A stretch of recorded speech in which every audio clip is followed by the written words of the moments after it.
உனக்கு என்னப்பா, நீ செகண்ட் சைல்டு, ஜாலியா இருப்ப. மயிர்ல ஜாலியா இருக்கும். என் பேர் என்ன தெரியுமா? ஹரிணி. எங்க அண்ணன் பேரு ஹரி.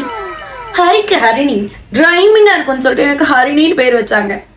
அவனோட சின்ன வயசு போட்டு கட்டு கட்டா இருக்கும். எனக்கு ஒரு பிட்டாவது இருக்குன்னு பார்த்தா ஒரு பொட்டு கூட இருக்காது. அவன் ஓட்டி தீத்த பஞ்சர் சைக்கிளை எனக்கு பஞ்சர் ஒட்டி கொடுப்பாங்க.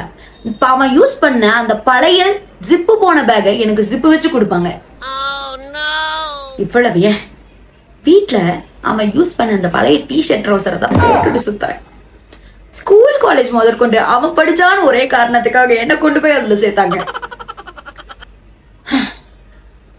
ரொம்ப கொடுமையான விஷயம் என்னன்னா, தோசை சுட்டா கூட முதல் தோசை அவன் தட்டுக்கு தான் போகும். அவன் சாப்பிட்டது போக 2வது தோசை இல்ல 3வது தோசை ஏன் தட்டுக்கு? நீ 2வது பிள்ளை இல்ல, அதனாலதான் உனக்கு 2வது தோசை. இல்லைன்னா முத தோசை வந்திருக்கும். நீ முத பிள்ளை தானே? நினைச்சேன்டி முத பிள்ளைக்கு சப்போர்ட் பண்ணும்போது 2வது பிள்ளைய இருந்து பாரு, அப்பதான் உனக்கு தெரியும்.